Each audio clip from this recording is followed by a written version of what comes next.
Right, so Bismillahirrahmanirrahim. So we continue our lesson regarding socket programming. So in the previous class, we already learned the fundamentals of socket programming. And after that, during the fundamentals, we learned the basic of TCP/IP, how the user, the application layer, interact with the TCP/IP using socket. Socket ni is an interface which allow the interaction between application layer and the lower level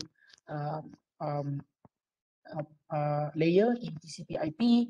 And we also see how we implement socket programming for TCP, for connection-oriented application, and also for UDP, connectionless type of communication.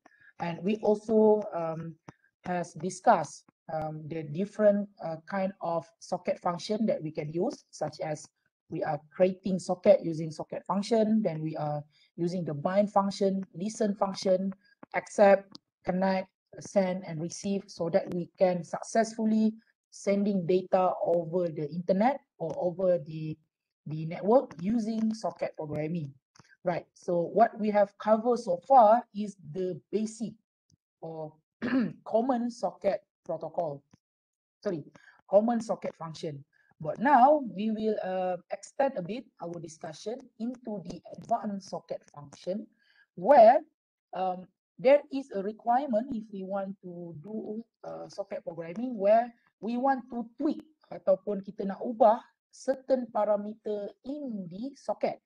For example, if let's say we want to enable certain features on the socket, such as we want to ensure that the keep alive function is running, is enabled, then we can use the advanced socket function. So that is what we will discuss today, right? Right, so the first one is the get sock name.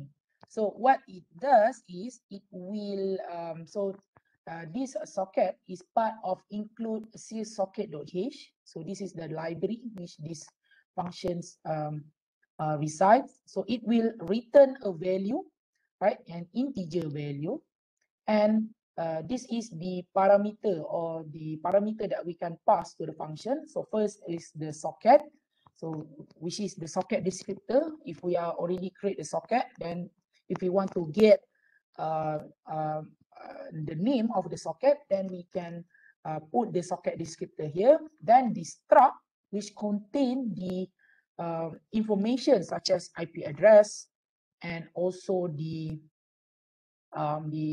address family such as INET4, which is IPv4, or INET6, IPv6, and also the the address of the struct, right? So what is do? So the scheme is the get sock name will retrieve the locally bound name of the specific socket, and it will store this address in the sock header.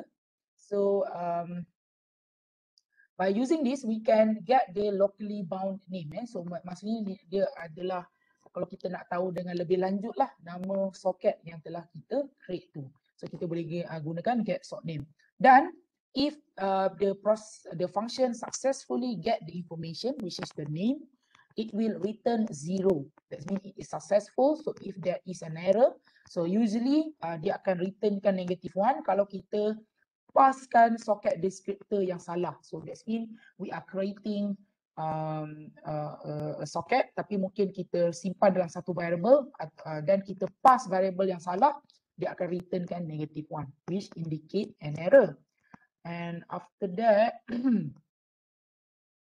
okay, so ini contoh lah error yang we can expect. So there is different type of error that it can cause. So first, EBADF, which the socket argument is not valid for the file descriptor. Ni saya cakap tu selalunya salah lah kita hantar socket descriptor tu, and the socket argument does not refer to a socket. So selalunya kita, walaupun kita pass a variable, so variable tu sebenarnya dia bukan file descriptor, dia simpan benda yang lain lah selain pada socket file descriptor.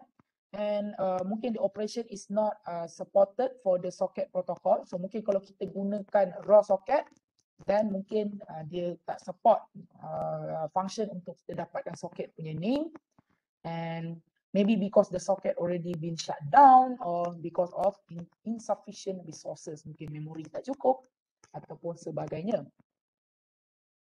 And next is, so this is very interesting, and this is what we can do to get the peer name. So ini penting. So this one is very useful is for examples. We have client and server. So for example, if the connection is already been established, so for example, kalau server nak tahu hostname atau untuk peer tu, so kadang-kadang server ni dia ada hostname dia, so kita can do this. Right, so bila kita dah establish socket tu, so either kita create kalau client dia ada satu socket je kan, ataupun kalau untuk server kita ada multiple sub process untuk communication client tu kan. So kita boleh gunakan function ni di mana kita letakkan socket descriptor tu dan juga dia punya address tu, information yang kita create socket tu, dan juga length of the struct. So what it will do, it will return the name of the peer connected to the socket. Selalunya dia akan returnkan hostname. So kalau server tu ada hostname, dia akan returnkan hostname tu. So kita tahulah ini server apa yang kita connectkan, right? Ataupun kita tahu apa nama hostname client tu, right? So this is very useful function that we can use. So as get sock name, so dia akan returnkan juga error. So kalau dia -1, dia akan maksudnya dia tak berjaya lah. So what is the possible error that could occurs? So kita mungkin boleh jadi dia punya socket tu tak valid, maksudnya socket descriptor tu is not valid, or name parameter point to the memory which is not valid part of the process, name length is invalid, insufficient resources, ataupun socket is not connected. Maksudnya peer tu tak ada, maksudnya tak ada client yang connect dengan server tu, ataupun client tu tak connect dengan server pun. So dia akan jadi E not on macam ni lah, right? Ataupun kita pass socket descriptor tapi dia bukan socket descriptor, dia hanya a normal variable. So inilah possible error untuk get peer name. Okay, so seterusnya is ini sama lah, ni ditunjukkan kepenggunaan dia tadi. Dan balik. Okay, next is we can use the shutdown function.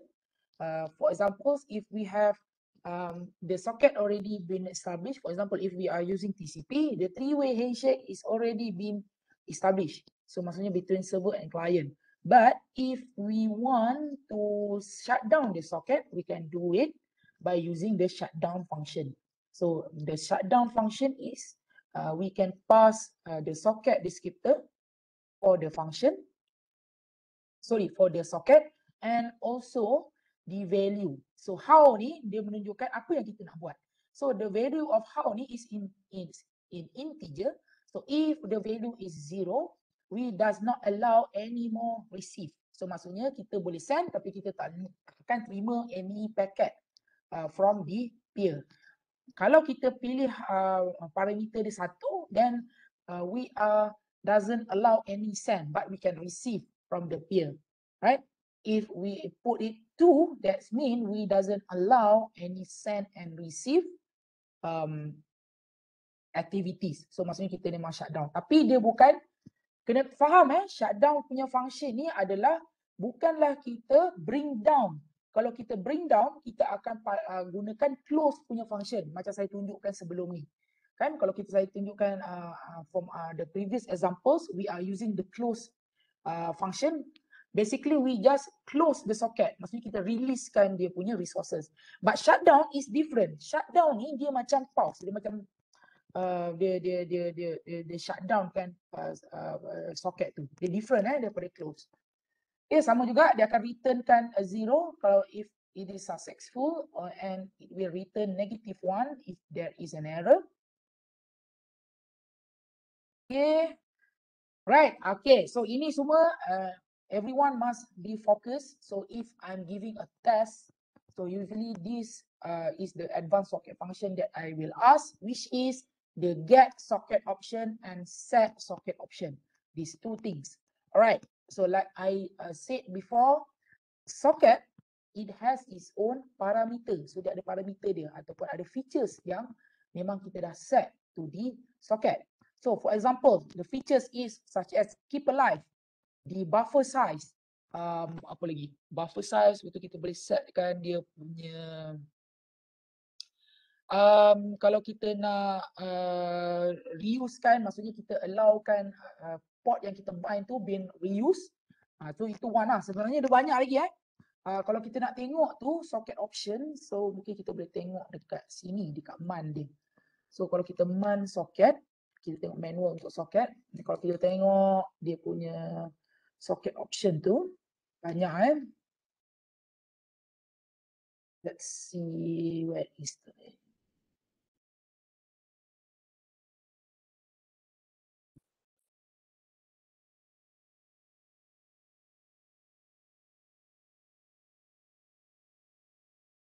okay. So kita boleh difference.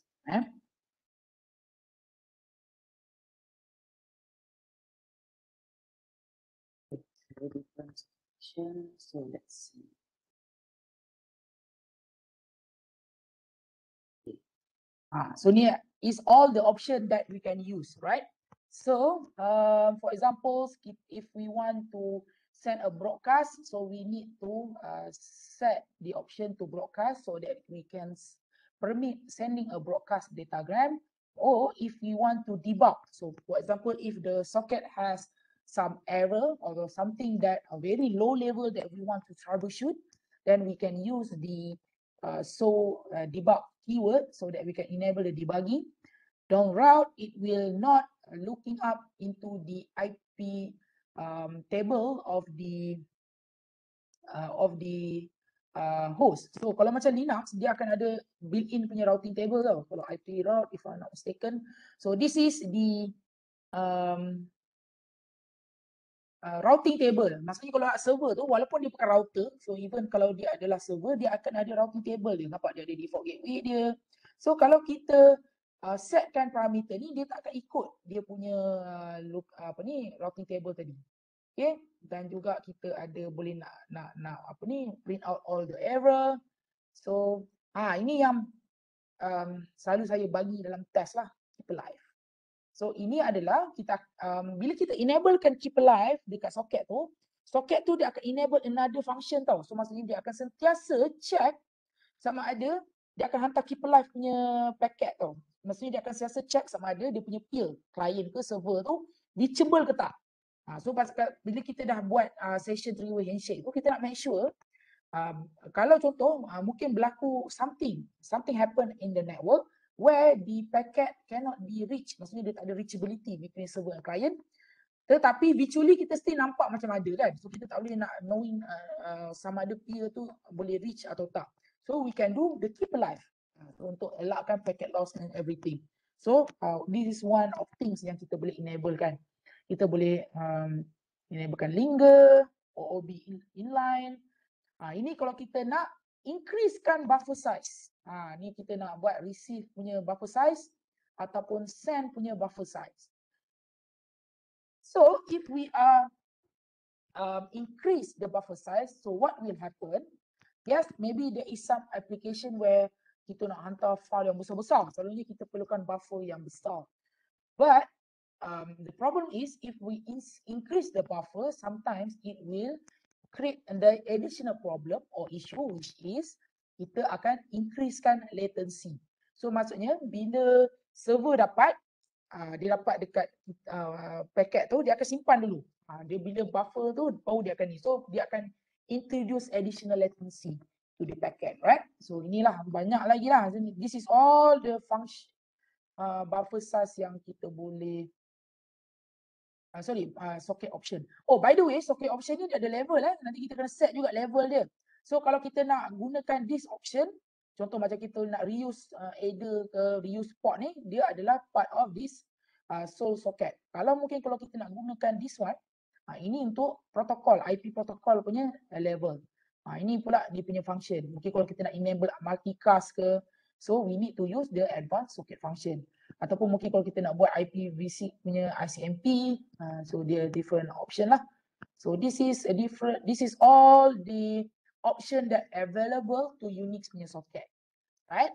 So going back to our lecture, so these two function, the get socket option is first, dia akan print outkan all the, dia akan check sama ada that features is enabled or not. So contoh, first one, oh by the way, these two function is part of sys-type-h library and also sys-socket.h, right? So for the get socket option, for example, we are putting the level sol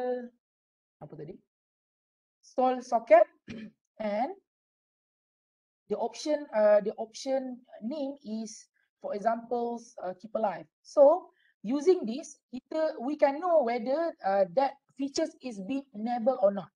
Dia akan returnkan value. Status dia. Dan the next one is set socket option. Contoh kalau kita nak enable kan, kita nak tukarkan daripada status dia from 0 to 1 which is enable, then we can use set socket option. So nanti saya akan tunjukkan sikit lah macam mana kita nak gunakan set socket option dekat bila kita buat program. So nanti saya akan tunjukkan. So the description is it will manipulate the option associated with the socket, and option may exist at multiple protocol level. So macam saya cakap tadi lah, dia ada socket level, IP level dan juga V6 level, macam-macam lah ni. Ni semua ada all dia punya penerangan. So untuk kelas kita, for our scope, the one that will enter the test is this one. Selalunya saya akan tanya this level, broadcast, keep alive, buffer size, reduce port ataupun header. Untuk IP ni jarang lah, tapi kalau mungkin tiba-tiba soalan tanya, kalau you guys need to mungkin tukar dia punya time to live, ni TTL lah, maksudnya kalau masa yang berapa number of hop yang kita allow kan sebelum paket tu been drop. So mungkin kita boleh tukar TTL value tu ataupun kita enable multicast ke. So itu yang selalu saya tanya lah, right? Okay, so the manipulate and the multi-protocol layers. So nanti kita tengok. So kemudiannya kita tengok dia return. Okay, so kalau dia akan returnkan value. So kalau dia sukses, dia akan returnkan 0. Kalau tak, dia akan returnkan -1. And this is the possible error that could occur if there is an issue lah when we are using that advanced socket function, right? Okay, setakat ni ada soalan berkenaan dengan socket option. Is it okay? Any question, guys?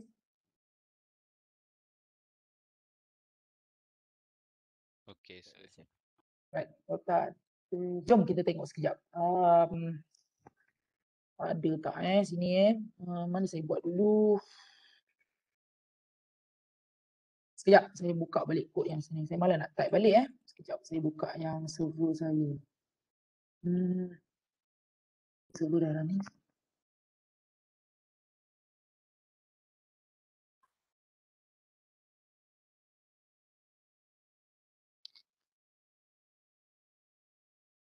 Right, let me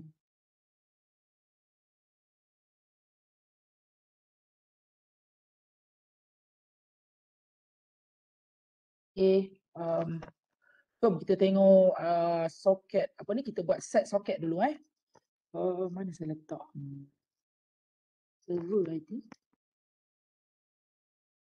So set socket option. Let's see, this is example. Okay, so for this one sama je, kita create je socket tu dulu. So ini untuk belah server. So what it do, kita create je socket dulu. So apa code ni nak buat adalah kita nak enablekan keep alive punya function. Right? So nampak. So first kita akan gunakan get socket option di mana kita akan check sama ada keep alive is enabled or not. So kita akan simpan dia dalam OPT val ni. So ini value tu lah. Okay, kita ada value dia dekat dalam ni. Dia akan value dia. So kalau dia on atau off, so of course dia by default dia off lah. Keep alive ni default dia off. So kita nak onkan balik, kita gunakan set socket option, kita bagi socket descriptor tu, dan kemudiannya kita setkan Optival ni kita jadikan 1. Kalau tak tadi dia akan returnkan 0. Nanti kita akan tengok nanti dia akan returnkan 0. So nanti bila kita dah setkan balik, so kita dah enable lah. So this is how. So ini lepas tu kita boleh start macam biasa lah. So bila kita enablekan this one, what I happen is the server will keep check, maksudnya dia akan keep track dia punya peer tu, sama ada peer tu on ataupun maksudnya reachable or not. Kalau tak reachable, dia akan bring down the connection, right? So kenapa there is certain requirement lebih-lebih lagi untuk real time application. Kalau real time application, kadang-kadang kalau kita kadang-kadang peer tu dah lama unreachable lah, mungkin network problem ke apa.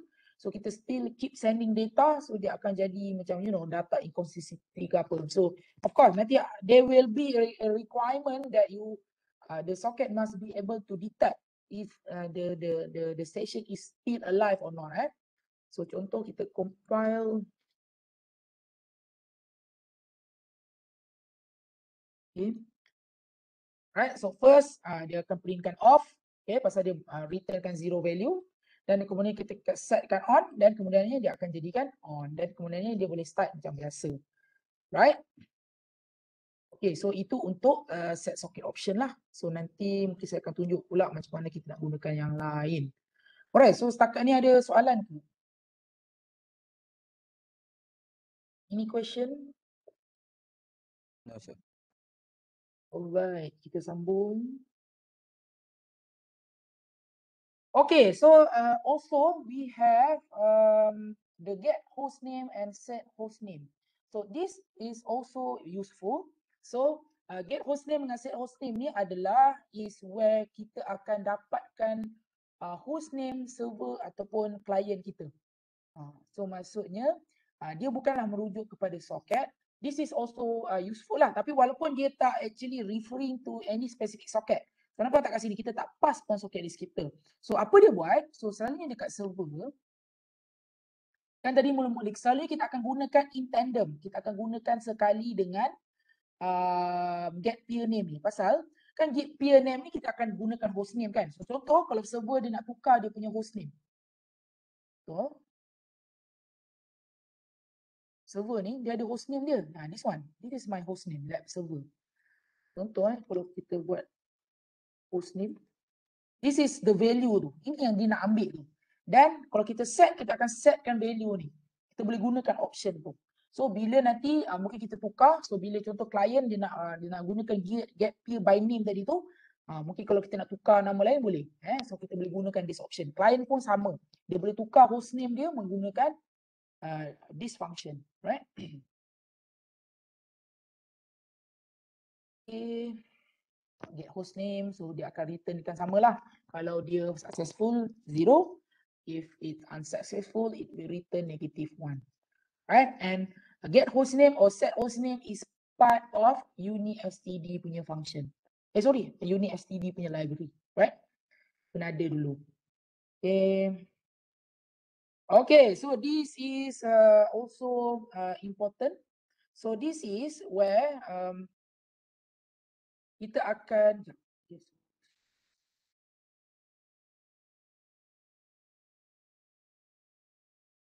okay, so this one kita akan resolve kan. So ini penting kalau kita nak tukarkan. Contoh kita ada hostname, kita nak dapatkan dia punya IP address, ataupun kita ada IP address, kita nak buat reverse DNS. So kita boleh gunakan this function. So contoh, of course, sekarang ni communication tak semestinya hanya gunakan IP. Kita akan gunakan domain name. Contoh www.uitm.edu.my ataupun www.ugm.id.edu for examples. So we can use this. So maksudnya kalau kita resolve kan. So instead of, so maksudnya kita kat socket tu kita perlukan juga IP address. So kita boleh resolve kan IP address tu ke URL tu domain name tu kepada IP. So we can use this function. Dan dia part of this library, netdb dan sys socket. So kita kena addkan these two. Okay, so nanti saya akan tunjukkan dia punya ni lah. Dan juga kita boleh gunakan get server port. kita boleh tahu port yang kita bind, server tu dia bind dekat port apa, dan juga hostname server tu. So kita boleh juga get server by name bukan hostname, sorry, dia kalau server tu dia ada bind dengan IP, dan kalau IP tu dia ada domain, dia akan buat reverse DNS. So kita boleh juga gunakan this function. Right, so maybe mungkin saya boleh tunjukkan. Let's see.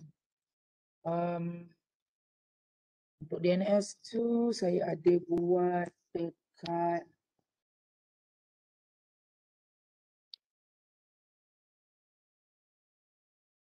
okay, so saya ada implement DNS. So DNS tu basically contoh kalau saya buat NS lookup dekat sini, saya dah connect dengan DNS server UiTM. So for example daripada contoh saya nak pergi ke Facebook aku okay, so dia akan returnkan balik IP address. Ataupun kita nak buat reverse DNS daripada IP 179.60.194.35, kita akan reversekan supaya kita boleh dapat balik dia punya domain name. Nampak? This is reverse DNS. This is forward DNS. Right? And we can do it right into the C. Kita boleh gunakan function tadi lah. So ni example dia. Oh, silap. Saya dah buat sebelum ni. Check DNS. So this one, dekat sini saya nak resolvekan daripada domain UiTM. Okay, so saya nak dapatkan IP address. So IP tu saya akan returnkan ke dalam HE ni. Okay, so kemudiannya kita akan extractkan the value, kita akan gunakan struct. So all the address is in here. Okay, this is how. So nanti saya no problem, kamu boleh tanya. Sebenarnya dekat dalam lab exercise pun saya ada share, saya ada tunjukkan example ni. Ataupun kalau nanti kalau kamu nak minta juga source code ni boleh juga. So for example so kat sini kita tak perlu create socket. So di mana kita hanya gunakan function get host by name. So kita letak aja host name ni dalam string, dalam bentuk string dia akan returnkan value tu dalam this struct host ent ni. So after that kita perlu resolvekan dia, bukan resolve lah, maksud kita extract dia daripada struct ni. Kita gunakan this one like this. Okay, daripada address list ni kita akan dapat dia punya IP. So for example, kalau kita tengok sini, let's compile check DNS. Okay, so this is nampak di resolve to IP this one. So mungkin kalau saya nak tukar ke Facebook tadi tu,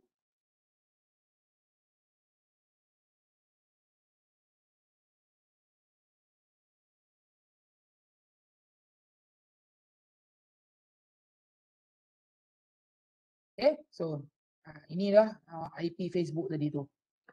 Okay, so we are doing the forward DNS. So we can use this function get host by header. So this is daripada IP address kita buat reverse DNS untuk kita dapatkan host name, domain name. Dan kalau untuk get host by name adalah bila kita ada domain name, kita akan dapatkan IP address. Dan bila kita dapat tu, dan kita boleh start socket, kita boleh kan, pasal of course sekarang ni jarang kita gunakan network application menggunakan IP saja. Selalu kita akan pakaikan domain.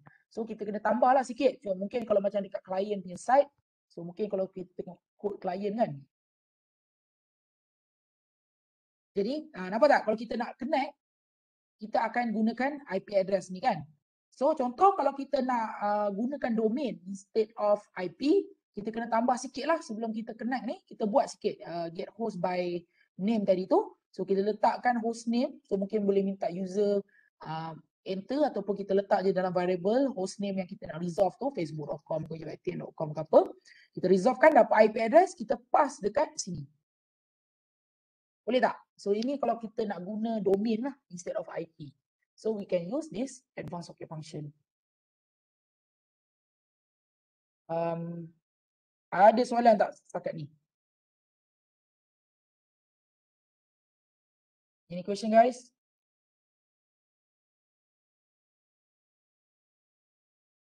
Ada sir. Okay sir. Alright. Okay, so Itu dulu untuk advanced socket function. So lepas ni kita akan tengok sikit lah, slide sikit je sebenarnya. Sebenarnya saya dah cepat sangat. Maksudnya saya dah tunjukkan macam mana kita implement menggunakan C kan, programming. But anyhow, kita rehat dulu 10 minit. So lepas ni kita akan sambung macam mana kita nak gunakan C lah untuk kita implement socket programming. Which is sebenarnya you guys dah belajar pun. So anyhow, kita rehat dulu 10 minit. So kita sambung nanti Alright. Okay, so you guys can fill up your attendance. So attendance tu saya letak dekat chat box. So itu attendance untuk hari ni. So please isi. Jangan lupa untuk isi attendance. So kita jumpa lagi 10 minit untuk kita sambung the second part of our lecture. Right?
Hello, sir.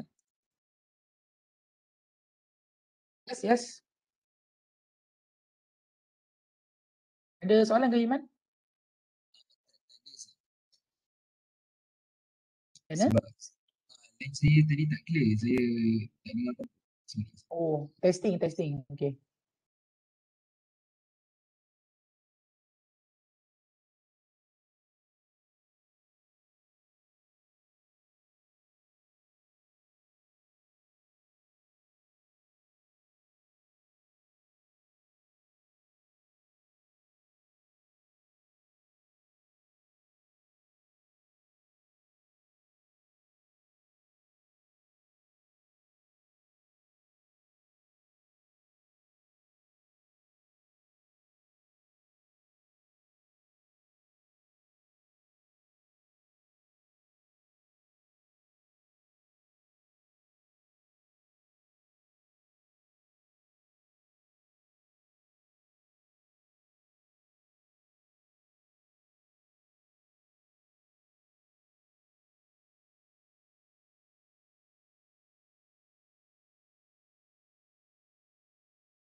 Okey, kita sambung sikit lagi.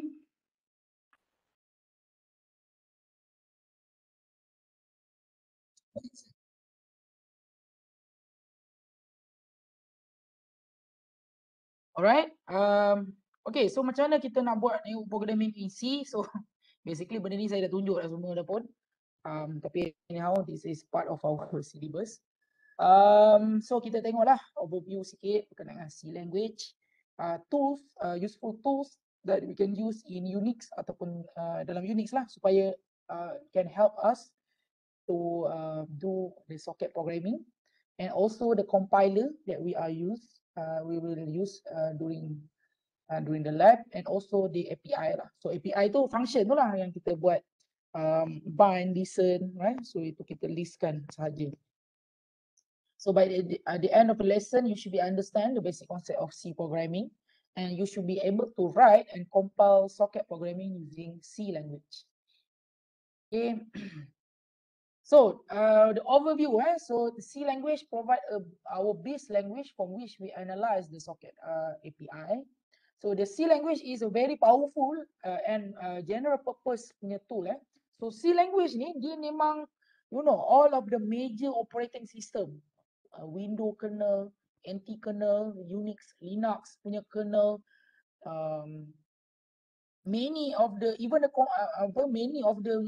very important system software is being written in C, because it is what we can say very efficient and very good punya language lah. So kalau kita buat C tu dia sangat efficient, dia memang orang panggil dia near to the metal dia punya performance tu. Memang bila kita dah compile dia punya machine code tu memang directly executed by the CPU lah. So memang dia dekat sangat dengan hardware. That's why the operating system kernel contoh macam Linux punya kernel, memang dia akan gunakan C, right? Pasal operating system ni is the one that control the computer hardware. So it is that's why Windows kernel, kalau contoh kita tengok lagi apa, Sun OS, most of it is being written in C. And C language was originally developed by Unix operating system punya creator. Nampak Unix punya operating system first ada C, dan dia buat pula dia punya Unix punya operating system menggunakan C language.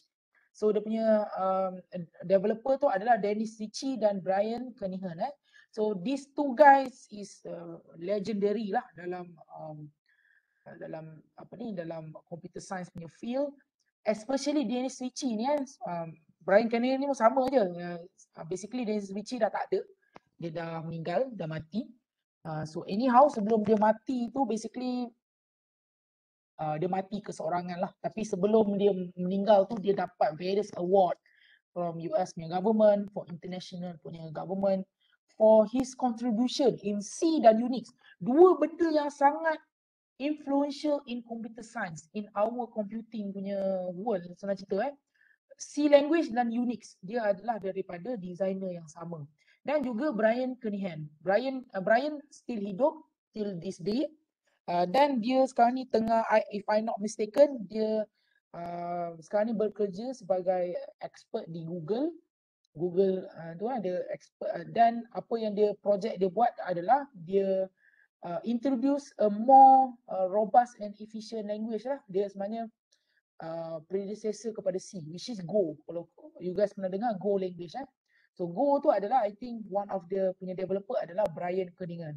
Dan juga Brian juga dia terlibat dengan next generation of microkernel punya OS, which is tak silap saja nama dia Plan 9, tapi dia still macam experimental lah. Tak tengok lagi orang guna production server menggunakan Plan 9 punya OS, right? So since its inception in 1970, it have evolved to be one of the most popular computer language of all time. Kalau kita buat embedded system, IoT, Arduino, you name it, all of it based on C. Memang very irreplaceable lah C tu, pasal even to this day Linux punya kernel, Windows NT, even kalau macam contoh sistem yang kawal kapal terbang, contoh macam Boeing 737, 747, all of the embedded system, real-time system is being written in C, right? So was derived from other language, which is BCPL. So ni dia punya predecessor. So dia apa ni? Now ini dia dah define kan sebagai NC standard di bawah ISO IEC 89899. Pasal C ni since kita boleh buat different implementation. Maksudnya yes ada syntax ni semua, tapi kadang-kadang ada company tu dia implement dia punya compiler tu dia punya own implementation. So pasal C ni dia very near to the hardware, so selalunya dia adalah platform dependent. So maksudnya kalau kita nak gunakan C dekat processor Intel, so someone must came up, maksudnya mesti buat compiler C untuk that platform. So kalau kita pergi ke mungkin IBM, mungkin apa ni IBM Z system kalau kita nak gunakan C, so mesti ada compiler untuk dekat that platform pasal dia sangat related dengan hardware tu. So bila orang nak implement compiler based on the protocol tu, selalunya vendor lah, selalunya macam IBM, Intel, AMD, you know, all of these hardware vendors ni. So kalau kita tak ada standard, maksudnya kalau kita dia tak ada agree upon standard, so apa akan jadi? Dia akan terlampau banyak dia punya dialect dia. So maksudnya dia akan cara dia implement tu lain. So contoh kalau kita tulis C untuk Intel, so kemudiannya kita ambil kod yang sama, kita run dekat for example Sun Microsystem. So mungkin kita tak boleh nak compile kalau kita tak ada standard. But nowadays kita ada NC standard. By right all the API, all the ni dia dah standardized kan. So by right in theory kalau kita buat code portability, maksudnya daripada this platform to another platform, by right dia boleh compile without any changes, as long as you are not using platform specific API. So kadang-kadang kalau kita contoh lebih-lebih lagi macam sistem macam superkomputer ataupun mainframe punya komputer macam IBM, dia ada certain features yang hanya ada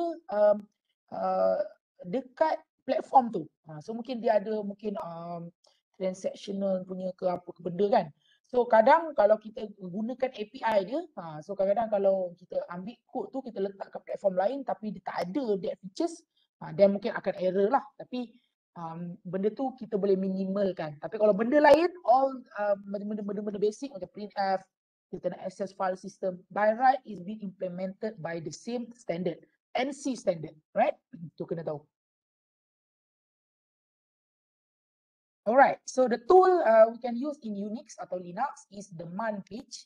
So benda ni saya dah tunjukkan banyak kali, I already show to you. So dekat Linux ataupun Unix based punya operating system, dia akan ada manual punya page. So for examples, if you guys want to see the manual page for the socket, so socket kita boleh gunakan man socket. So ni dia ada dia punya manual for the socket lah, apa function kita nak buat, all the description. Ataupun mungkin kita gunakan command yang lain, contoh macam net start, where kita boleh tengok port yang dah bind dekat kita punya sistem. So kalau kita mungkin tak tahu nak gunakan dia parameter, so kita boleh gunakan man net start. So kat sini dia terangkan semua example parameter yang kita boleh guna, dia bagi example here, penerangan, and also all the things which can help you in using that tool. So semua benda by right dia ada man. So all the common user land punya application macam net start, ping kan, ping semua ada. Ni ping punya man So just tambah man dekat depan dan letaklah command apa yang kamu nak. Okay. Soalan setakat ni. Any question guys? Ada saya. Alright, saya teruskan. Okay, so every manual is divided into a section. Ini dia punya selalunya lah, tapi tak semestinya. So kita boleh ada man untuk executable shell, system call, library call, games, special file, file format, miscellaneous, system administrative command. Contoh macam sudo, okay, kena rutin. So dia ada man So there is every manual page for this every category of software dekat dalam Unix. Okay, nak tanya dekat Windows agaknya ada man. Pernah siapa tengok man untuk Windows? Man ni tanya dekat Unix atau Linux lah. Tapi kalau untuk Windows, tak silap saya lah dia ada help. Tapi tak sure dia. Mana itu saya boleh buka. Dia ada help.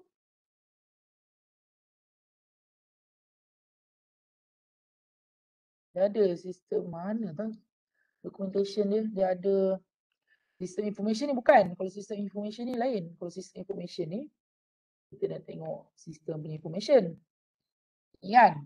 Kita hardware apa pakai. Nama hostname kita. Misalnya kalau orang nak buat PC, dia akan selalu rujuk ni lah. Nak tengok dia punya driver ke apa kan. Ni Winsock ni ada information dia. Tapi untuk manual dia, tak sure Windows ada ke tak. Tapi tak silap saya ada dulu, dia ada help tool. Dia ada macam ni kot. Ni lah kot manual dia tapi tak macam Unix lah kot.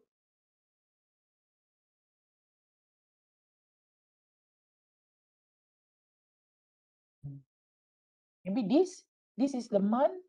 Not sure lah, ini for Windows lah. But for Linux, straight away memang dia built in the man punya function dalam dia punya terminal So very powerful and very useful tool in Linux. Okay, and kita boleh juga gunakan editor macam saya cakap tadi lah. Kalau kamu gunakan your shell terminal, maksudnya macam putih ataupun Terraterm ke, kalau kita nak buat coding, kita boleh gunakan Vim, Nano ataupun EE. So kalau Vim tu, contoh yang selalu saya tunjukkan dalam kelas tu, saya guna Nano lah. This one kan, contoh kita check, see. This is Nano. This is actually a text editor, tapi dekat shell lah. Dekat terminal kan, this is text editor. Yang selalu famous juga adalah orang gunakan Vim lah. Vim. Tapi selalunya orang cakap kalau guna Vim sekali, tak boleh keluar kan. Pasal Vim ni lain. Contohnya kalau kita nak exit, macam mana kita nak exit? Kadang orang tak tahu nak pakai apa. So untuk Vim ni, selalunya otak-otak pakai. Saya tengok orang-orang, all the experienced people, dia selalu dia prefer pakai Vim ni lah. So sebenarnya Vim, dia ada, kita tekan double colon je ni. Double colon, so ada menu dia. Kita nak write ke, nak exit. So kalau kita nak insert, kita kena letakkan I. Insert, ni kita tambah kod lah. Okay. So kalau kita nak exit, kena escape balik, kita letak Q. So kita Q ni, sebab kita tak exit. So itu Vim lah. Ataupun kalau kita nak gunakan graphicalnya yang saya tunjuk dulu lah, kita boleh gunakan Notepad++. Lepas tu kita boleh access kita punya server tu right into our server tu lah. Kan? Saya tunjukkan dulu tu. For example here, kita gunakan plugin dekat sini, kita boleh SSH into our server. So dekat situ kita boleh edit code daripada situ lah. Like this one. Okay, lagi mudah. Ni memang highly recommend. Dia boleh checkkan syntax untuk you guys. Ataupun kita boleh gunakan Visual Code Studio. Salah buka. So, Visual Code Studio ataupun kita boleh pakai Lime. Kita orang selalu pakai tu Lime Text apa benda dah. Tapi kalau saya VS Code ni pun is one of the thing yang selalu saya pakai lah. Okay, so pun sama kita ada SSH ni. Ataupun lagi bagus kalau kita pandai pakai Git. So maksudnya dekat sini kita commit Git, kita push dekat kita punya GitHub repository, lepas tu kita pull dekat kita punya server ni. Pun boleh, no problem, right? Inilah tool yang useful yang boleh bantu you guys. So, dalam ini dia ada Git lah, Kirat lah, Notepad. Okay, compiler kita selalu akan pakai GCC lah, jarang kita pakai Clang ni. GCC for C is enough, It's a very powerful tool. Even if you guys want to know, bila kita install kita punya OS Ubuntu tu, sebenarnya dekat background dia akan recompile. Contoh kalau kita nak compile balik kita punya kernel, dia akan pakai GCC juga, dia punya compiler dia. So very powerful compiler. Kalau dekat Windows kita akan pakai Visual C Studio tu lah, tak silap saya lah, ada Visual C Studio ataupun MSC.NET, macam tu lah, dia ada .NET framework sama dia ada C sekali dalam tu, boleh juga, right? Tapi kalau kat Unix, GC dah boleh buat semua benda lah. Right, so GCC kita akan this is short name for GNU C compiler, GCC, and dia dah ada dekat semua distribution Ubuntu, Red Hat, SUSE, dan the socket library is provided by default under Linux and other Unix operating system. Kan dalam library tadi tu sebenarnya dekat dalam Unix ni dia punya library yang diperlukan dalam C tu memang dah ada dah. So selain daripada standard library yang GCC ada, so contoh macam socket, file system, semua dah ada dalam Unix punya OS tu yang kita boleh panggil untuk kita guna. Okay. Ni option dia, kalau kita dash O kat sini kita nak tukar dia punya output file. So selalunya kalau saya just terus compile, dia akan keluarkan a.out. So mungkin dia punya output file tu we want to change into other file name. So kita boleh gunakan dash O, then we can change lah apa benda kita nak. Dan dia ada macam-macam lagi parameter kat sini. You guys boleh you can see the man page of GCC. Macam-macam So ada, kalau kita tengok, dia bagi penerangan lah.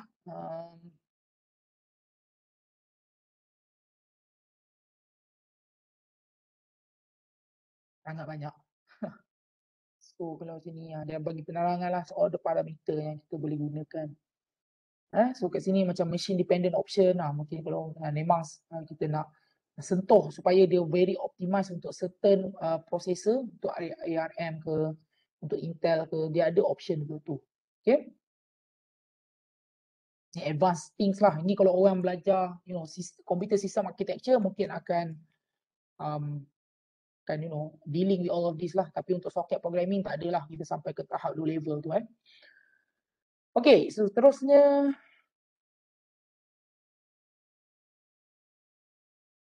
Okay, so socket API that we can use. So most of the implementation is based on BSD 4.0, 4.4, tak silap. So Unix, saya pakai Ubuntu punya distribution pun, dia memang akan ikut BSD 4.4 punya standard. So that socket implementation dekat Unix atau Linux ni semua sama. Kecuali untuk Windows lah. So Windows dia pakai WinSock Windows dia pakai WinSock punya library tu. So anyhow, the network API for C provide a mixed set of function for development of client and server application. So ini yang kita dah belajar dah sebenarnya sebelum ni. Kita create socket using socket. We are binding the socket to the IP address and port using the bind function. Then after that we are setting the socket into listening mode so that it can accept connection from the client. And kemudiannya kita connect, kalau kat client kita nak initiate active connection ke server, kita gunakan connect. Then once this the connection, if the server want to accept, kita akan gunakan accept function. And if the communication is TCP, we can use send and receive. Or if the communication style is UDP, we can use send to or receive from. And after that, we can use close or shut down. Shut down tu macam saya cakap lah, dia shut down sekejap kan. The next is the close balik. And we also have advanced socket, which is kita ada get socket option, set socket option, get peer name, get sock name yang kita belajar tadi, get host by name, get host by address. This is where kita convertkan IPv4 dot decimal kepada the Indian tadi tu. So ini pun basically part of advanced socket function. Right, so that's all for the lecture for today. So do you guys have any question? Anything that you guys want to ask me?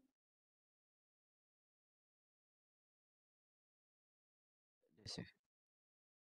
Right, kalau ada, so please ask in our WhatsApp group. So I think that's all for today. We already covered for my part. So jangan lupa next week we doesn't have a class because we will celebrating Hari Raya of Aidilfitri. So the next collaborative teaching will be handled by Dr. Bambang from 12 May 2022, which is a week after Hari Raya week. Please use this link. Dr. Bambang already create this meeting room. So I will share with you guys later on. So Dr. Bambang will cover this topic, which is network code pattern in TCP stream, UDP, broadcast, multicast. So this is more details about ini. So basically dia macam ulang balik je, tapi dia lagi detail about this lah. Dan dia akan tunjukkan application.